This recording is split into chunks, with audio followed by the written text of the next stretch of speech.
được mời quý vị cùng đến với câu chuyện của ông Rahul Chaudhary, là CEO và là CG Global của Nepal. Xin mời đoạn clip. Nepal has long been recognized as the land of soaring Himalayas, majestic mountains, the birthplace of Lord Buddha, the brave Gurkhas, breathtaking landscapes, rich diversity of culture, warm and friendly people. But today it is also known for another rich legacy that is rapidly becoming an integral part of Nepal's modern identity. CG Corp Global. Welcome to the world of CG Corp Global, which started at Chaudhary Group some 140 years ago. We particularly feel proud that having been born in Nepal, which is also known as the birthplace of Lord Buddha, we were able to take the Nepalese businesses to the world. Therefore, CG Corp Global's motto has been taking Nepal to the world. Nepal's #1 corporate house, Nepal's first multinational company, Nepal's first integrated industrial park, Nepal's first billionaire to receive recognition from the Forbes magazine, enterprise net worth of over $1.5 billion, top-notch portfolio of over 100 products and services, pioneered Nepal's top-notch upmarket boutique hotels, resorts and urban-style city hotels, workforce of over 10,000 employees, global footprint in 30 countries across 5 continents. The foundation stone of this global phenomena was laid in 1890 by late Rahul Chaudhary, who initially started off by importing textile from various parts of Asia. A small shop at Jutta Sadak, or the New Road, in 1935 was what gave momentum to this visioning a bigger dream. In 1940, late Mr. Lunkarandas Chaudhary took over the reins of the company and expanded the business by exporting jute to the United States and Europe. Soon after, he ventured into stainless steel business in 1965. CG soon established Arun Emporium in 1968. This gave the Nepali consumers an access to various brands that were not available in the Nepali market until then. In the early 70s, the company then shifted focus towards the food segment. Pashupati Biscuits was the company's first venture under this segment. However, the paradigm shift came in 1980s when CG introduced YY, Nepal's first ready-to-eat instant noodles product. This not only changed CG's fortune, but it also changed the way Nepalis viewed instant noodles. Since then, there has been no looking back. CG soon saw the untapped potential in various business arenas and ventured into every major business area one could think of. The new momentum gathered pace, and soon many ventures took shape. The company has also successfully ventured into competitive sectors like hotel, tourism and hospitality, with alliances with some of the most reputed names in the international hospitality business.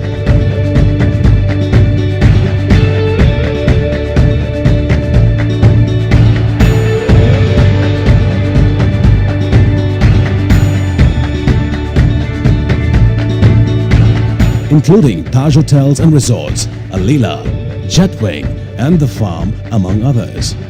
With the ability to adapt and expand over time, the company is also making headlines in sectors like information technology, telecom, mobiles, packaging, cement, brewery, tobacco, biotech, banking and finance, to name a few.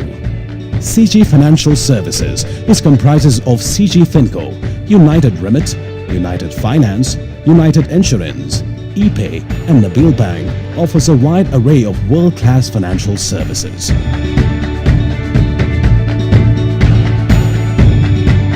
CG Realty, one of the recent ventures of the group, has in an excess of 1 million square feet built-up area in Nepal and Dubai combined together. Similarly, CG Electronics has established itself as the undisputed market leader in consumer electronics and home appliances since the last 30 years. Likewise, CG Hydro, another mammoth project of the group, is today one of the leading EPC companies in Nepal, serving high-profile public and private clients. CG Education, which is yet another visionary undertaking of the group, is today looked upon as one of the best educational institutes in the country.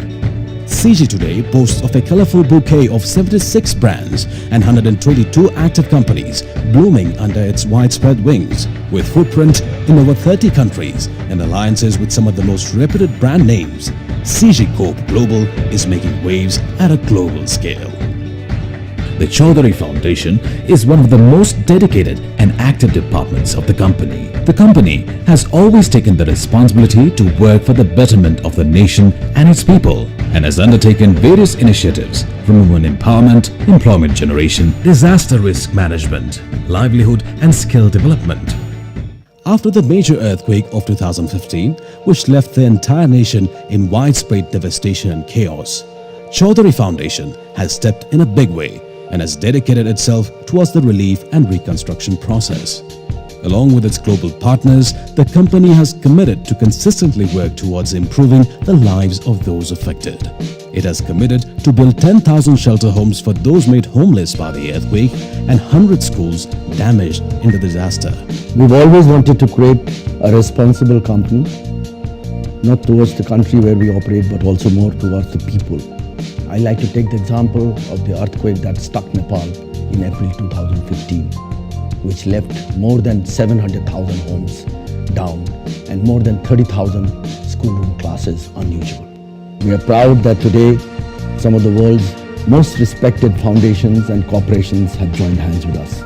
We are committed to expanding our activities, delivering more shelters to the Nepalese people, delivering more school buildings as well as quality educations in terms of vocational training, etc. to the Nepalese student. It's not important what kind of a wealth you are able to generate. What is important is how you work with the society in giving it back.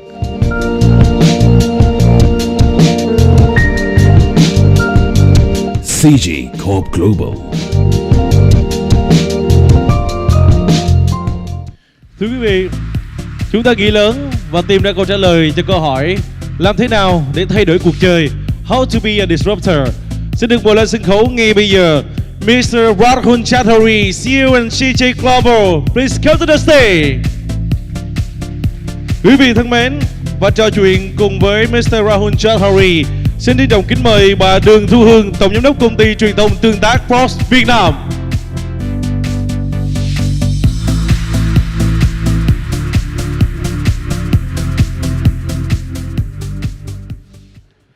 Chào quý vị, chắc là sắp đến giờ ăn trưa rồi, thành ra là mọi người cũng đã đói bụng, thành ra tôi sẽ xin gói gọn những cái câu hỏi cũng như là sẽ dành phần câu hỏi cho tất cả quý vị cho Rahul. Ông Rahul là đứng đầu CG Hotel và Resort, mảng dịch vụ khách sạn của CG toàn cầu. Ông phụ trách xây dựng các liên minh chiến lược tại các thị trường đã được phát triển như các thị trường mới nổi, thúc đẩy sự tăng trưởng của phát triển của công ty.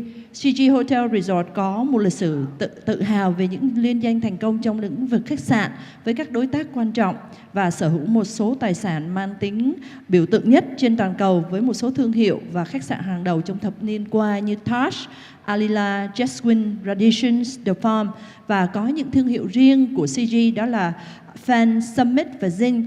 Danh mục khách sạn của khu nghỉ mát CG gồm hơn 100 khách sạn và khu nghỉ mát ở 20 quốc gia trên 65 địa điểm và 6.000 phòng. Đến nay thì CG đã có chiến lược phát triển trong năm 2020. Danh mục sẽ dự kiến tăng lên 200 khách sạn và 10.000 phòng. Và sau đây tôi xin phép các quý vị cho tôi được trao đổi với Rahul trực tiếp bằng tiếng Anh. Xin chào Vietnam. Namaste. Thank you for making a long way to be here. So you are the next generations of the only billionaire family in Himalaya, and you're leading expansion of CG Hotel Resort and the hospitality empire of the more than 100 hotel resort and 6,000 key. So you look very handsome, smart, and of course stylish. Are you still available? Unfortunately not. I have a beautiful wife and I have beautiful 31 children. 31 children? Are you married since 3 years old? Well, now that we're talking about that, I have a beautiful daughter, but as of last week, we actually adopted 30 more young daughters. And yeah.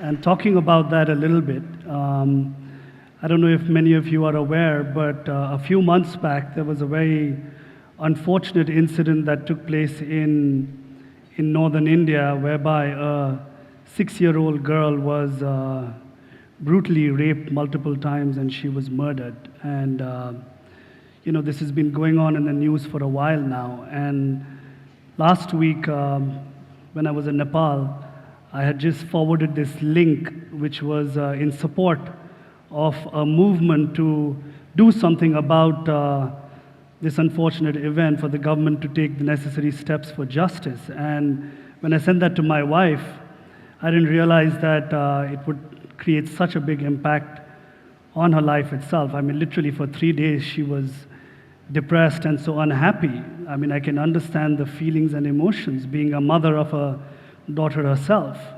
And that's when we thought to ourselves that what's the use of all this resources and money if we cannot do something about it? And through our CG Foundation, my wife is working towards an initiative called Unnati. Unnati means empowerment to women and promotion of textiles and handicrafts done by women after the earthquake. And then she immediately reached out to this very famous NGO in Nepal called Mighty Nepal. And we immediately went there and we pledged to adopt 30 young girls who we are going to raise till they graduate. And once they graduate, then we'll adopt another 30 more. So it's going to be an ongoing initiative to see if we can make a better world. What a wonderful story. Thanks. Last year, we are honored to have Mr. Rahul Chaudhary, which is Rahul's father, to be here as our honor speaker for our CEO conference. Our business forum. And now it's the turn of him. I happen to know the family. I hearing that Binat and your father have very strict way to raise and to train you and your brother. Could you share with us, how you can be raised and trained by him, and what is the most remarkable memory about that? Actually, there are quite a few. My father, our family comes from really humble beginnings. I mean, my father's used to sell radio behind a shop. And interestingly, his first business was a nightclub. Although that business literally went down because all his friends would come and drink free booze, right? But my father has always been a man who has been strict with his discipline and in terms of his work ethics as well. And I'll take an example. Like when we went to boarding school at the age of 6. So since class 1 in India. And we would get holidays twice a year. And usually you would think that your parents would take you out on vacations, but my father we are 3 brothers, so my father would keep us in the corner of his boardroom, making us observe what is going on out there. And then he would send us on the back of 2-wheelers and these 3-wheelers selling noodles.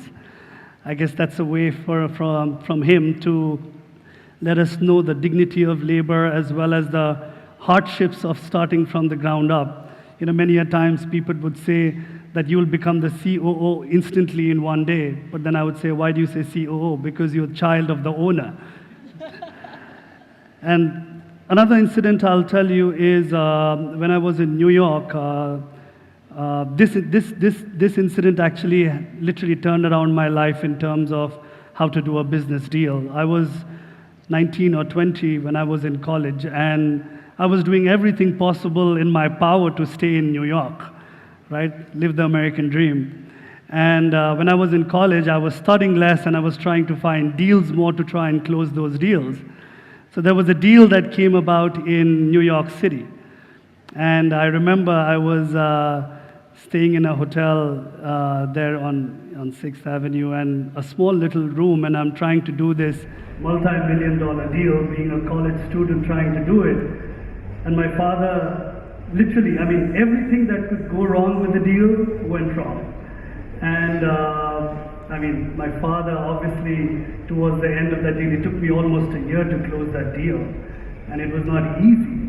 And I would say that my father says it was the most expensive learning for me, but I think it was well worth it. But just the fact that being close to my father and working closely with him, my MBA was working closely with my father. I never had an MBA education, but working closely with him, learning his ways of business and his ways of doing things, I think has taught me a lot and continues to teach me more and more. Wonderful, wonderful.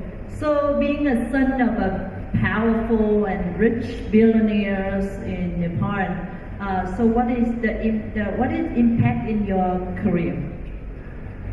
Well, there are positives and some negatives as well. Positives, there are many because, of course, you go to different events and you're already appreciated, or you are part of a platform whereby your doors to opportunities open much easier. But having said that, it's also big shoes to fill. Someone who's again come from nothing at all and taken the company to what it is today. Obviously, people expect a lot from you, and they expect much more, and they all want to see the day when you're able to achieve more or make a big difference more than he has been able to. And I mean, three of us always say, you know, that what he has done, respectfully, even three of us combined, I don't know, we'll be able to do it, but we'll work towards it. Thank you. So, but what would you do if you're not a son of a billionaire? I think I would be working towards becoming a billionaire like him. You know, my father always used... You know, my father always says that he's a small and humble man from a small country with big dreams. And I think I follow the same footsteps. And yes, my ambition has always been to be a billionaire hotelier, and I hope to be there soon. So the hospitality industry is changing globally. What are the latest trends among the youth? And how do they make you change in your business practice? And Nepal is strong with spiritual tourism. Do you have any exciting plan to transform it? Sure. Hospitality industry has really evolved over a period of time. And we went into the hospitality business close to 2 decades back. And at that time, all the hotels would be in your usual metropolitan cities. And as you all know, the digital age is here, and the future is now. And we are actually taking a view whether some of our businesses that we are in will even be there in the next few years. So we constantly try to see and try to evolve if businesses are going to become disrupted themselves. In the hospitality field specifically, nowadays everything happens with a phone. You book your rooms through a phone, you book your experiences through phone. When you go into the hotel, it's more about what sort of experiences you are getting than the tangible goods that you can feel, touch and feel.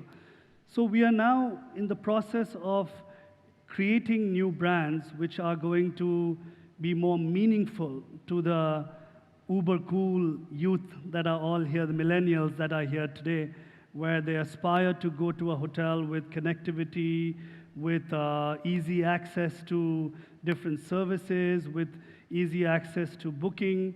But obviously, we have to work with different partners and different channel partners, including for the sales. I mean, there was a time when all the bookings of hotels would be made by picking up a phone.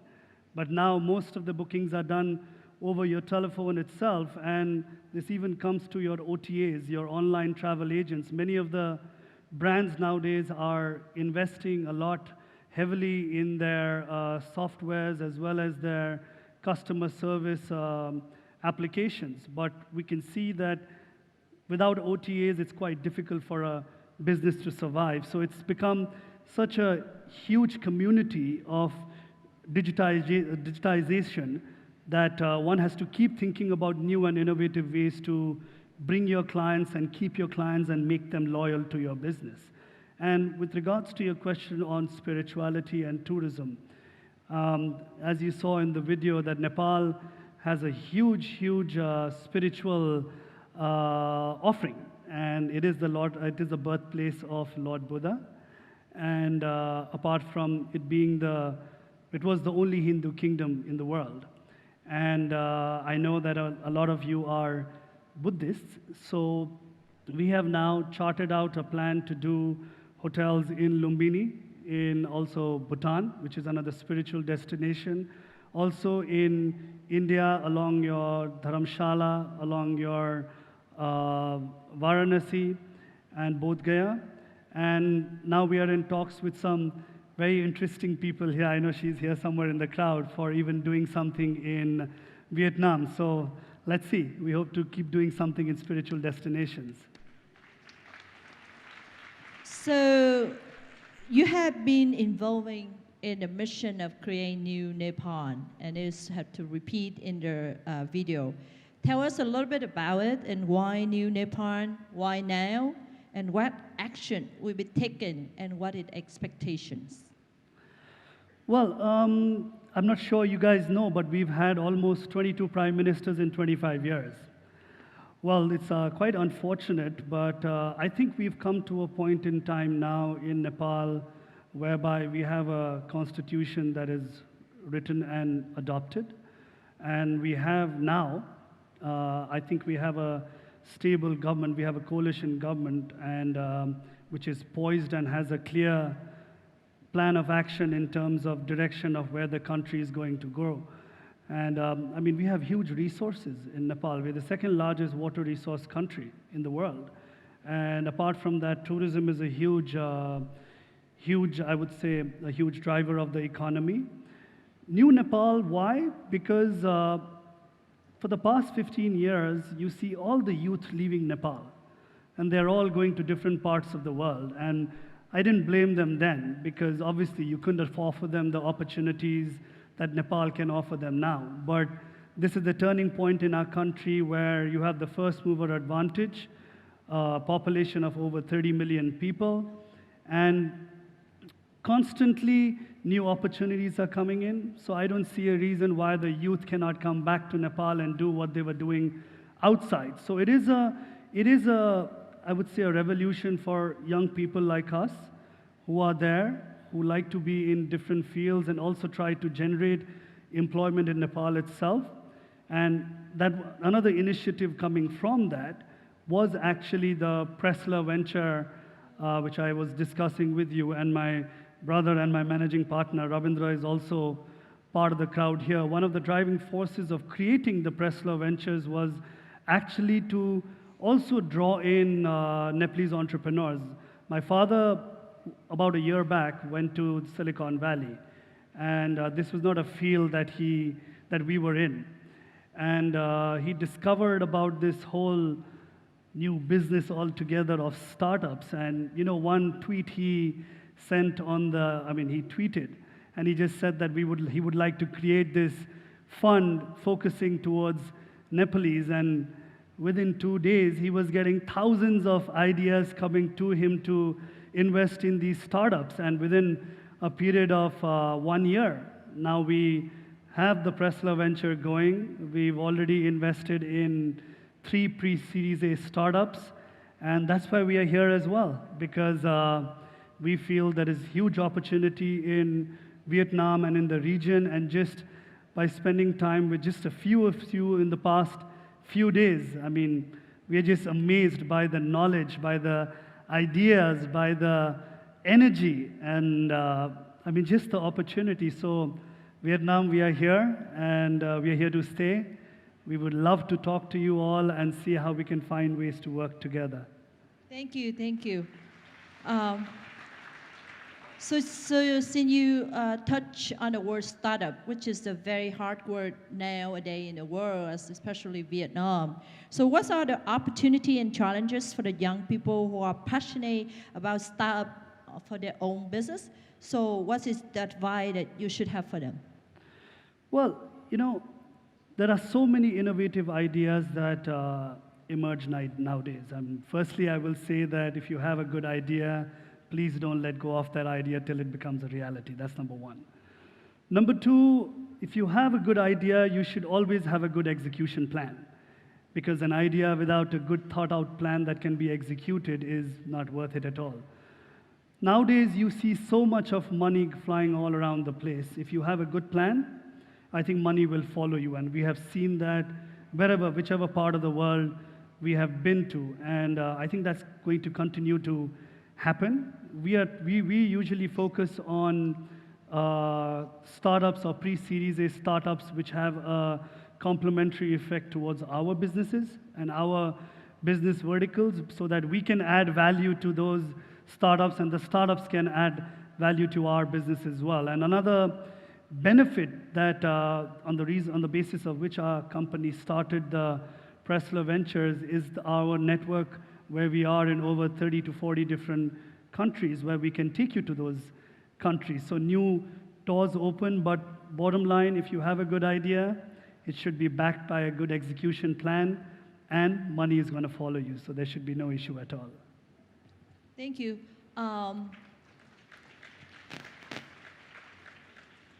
So in Vietnam, we used to say that you better to be in the first or the last. But you happen to stuck in the middle of your big brother and youngest brother. So what is the advantage, disadvantage in terms of work or treatment at your house? Oh, I'm going to get into trouble. Well, you know, when I was growing up, my mother if I used to pick on my elder brother, she used to say, pick someone your own age. If you pick on your younger brother, pick someone your own age. But it's always been a family business there's a lot of advantages to it because you have your siblings who you grew up with and you share ideas and you share different experiences with. And I've always said that I've actually learned more in my life outside of the classroom than in the classroom itself.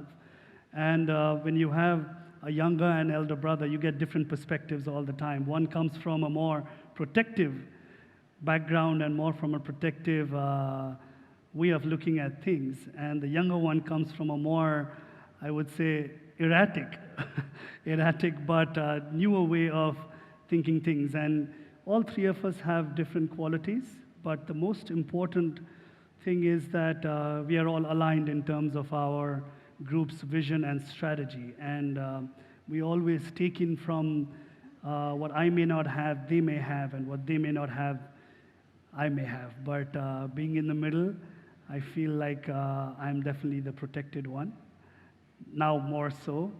But it gives me that opportunity also to grow together with them and grow the company together with them.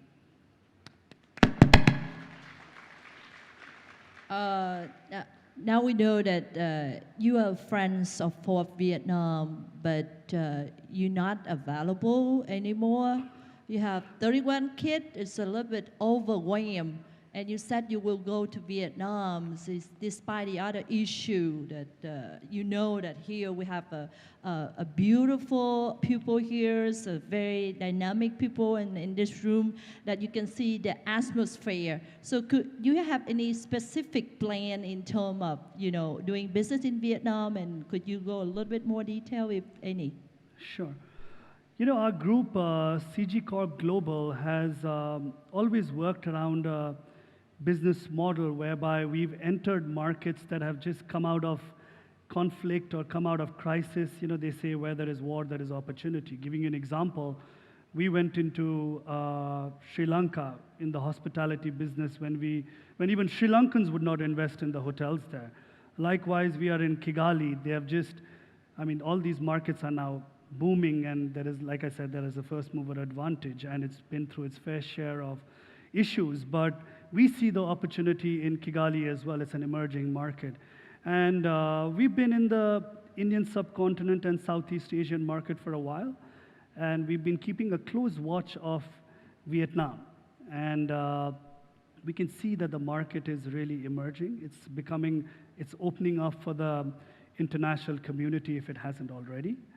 And we feel that the three sectors that we would like to focus on in Vietnam would be FMCG, through the growth of our noodles business YY. Second would be our venture capital business, because we see a huge potential in this part of the world. And third would be hospitality. And we've already started discussions with a lot of like-minded people in Vietnam to enter these fields. And like I said, we'd love to talk to any one of you who would like to work closely with us. Thank you. I have the last question for you. You've been here in Vietnam. You told me you've been here in Vietnam 20 years ago, and now it's again the second time. And your dad was here first time, and within his 3 days stay in Vietnam, Saigon and Hanoi, he was so impressed about Vietnam. So I would like to ask you, what did he tell you about his impression about Vietnam? And what is your impression about Vietnam? If you have to say something about Vietnam when you meet somebody out there, your friends, what would you say? Well, as you mentioned, my father was only here last year. And obviously, the love and affection that he received from everyone at Vietnam, and especially Thuong, who's been like family, was quite overwhelming. And at that point in time, we obviously were toying the idea what would be the right fields to come into. And most important in our businesses, because we are stretched in so many different regions, is relationship and partnerships. And that's very important to us, because if you're not in a right partnership, if you're not with the right people locally, then you can literally say that's never going to happen.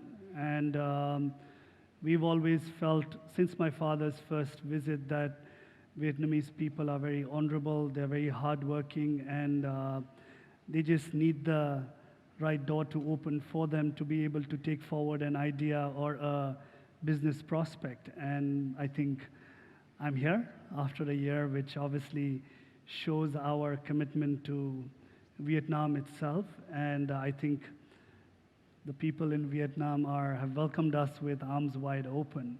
And we sincerely appreciate that. And I hope to come here more often. So, dạ bây giờ là thời gian để... So sorry because it's almost noon time. So we have lunch at the third floor, and Mr. Rahul will have a direct chit chat with all the guests. Thưa quý vị, bây giờ chúng ta cũng đã gần tới giờ trưa rồi, xin được phép mời quý vị chúng ta sẽ cùng trò chuyện trực tiếp với lại ông Rahul ở lầu 3 trong buổi tiệc trưa buổi trưa ngày hôm nay quý vị nhé. Xin được cảm ơn bà Đường Thu Hương và xin được cảm ơn ông Rahul Chaudhary. Và bây giờ thì xin phép được nhờ chị Hương sẽ trao kỷ niệm chương dành cho Mr. Rahul Chaudhary. Cảm ơn sự hiện diện của ông ngày hôm nay tại Under 30 Forbes Vietnam. Thank you.